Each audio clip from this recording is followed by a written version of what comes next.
We have called together the Sunday Roundtable, and joining us this morning, Democratic political analyst Marianne Marsh, Republican political analyst Ginny Buckingham. Great to see you guys, as always. I'm just curious, Michelle Wu, I mean, this kicks off our run of mayoral candidates.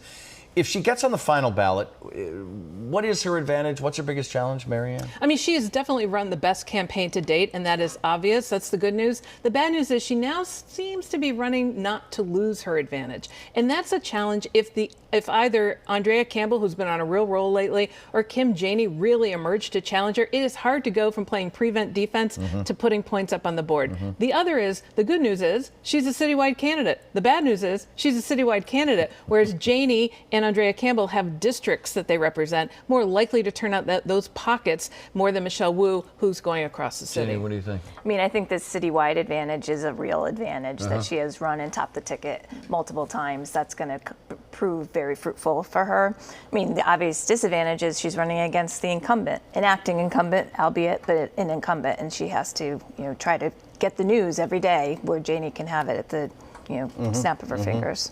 Speaking of the acting mayor, Kim Janey finally called for a vaccine mandate for all city workers after talks with union leaders. Those who won't get the shot have to be tested weekly.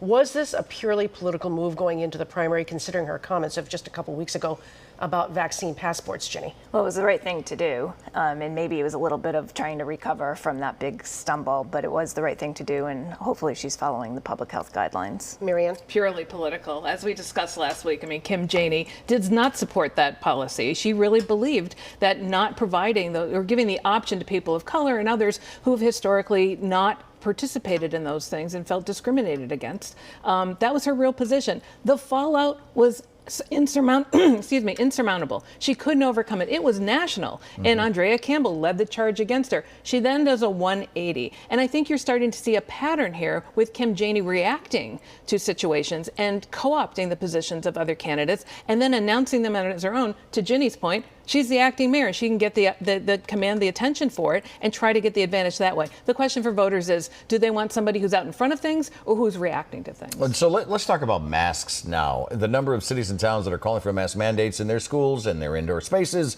is growing, with the number of infections among young kids. It's growing.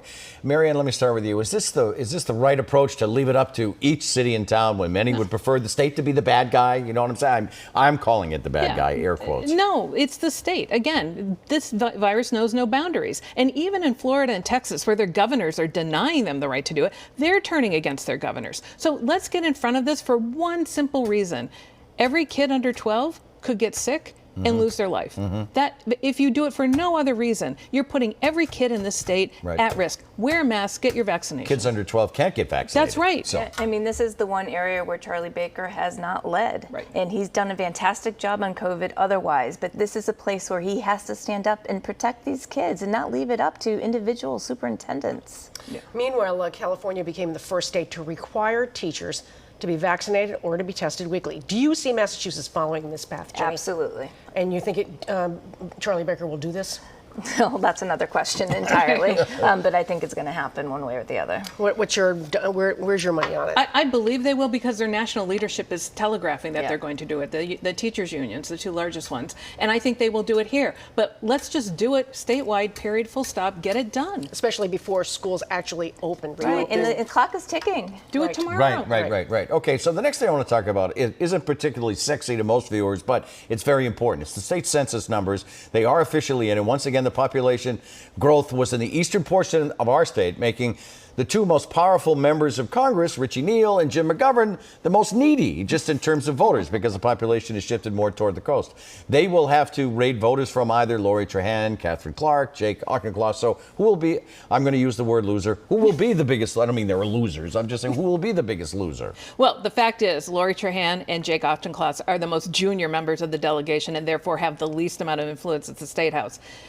Catherine Clark served at the State House, and it could be the next speaker. She's going to be just fine. And historically, when you have to move from west to east, follow Route 2, follow the Mass Pike. That's where they gobble up extra votes. Voters in the past, they've done that. Hello, Lori Trahan. Hello, Jake Auchincloss. That's where the roads go. Hello, Ginny. What do you think? I think that all makes total sense, but we're kind of missing the bigger story here, which is what's going to happen nationally, where the Republicans have the advantage because they own the state houses. They won all those state house races. Where they're going to draw the lines, and we're so many few votes from taking back the House. That's the big story. Yeah, but we own it here.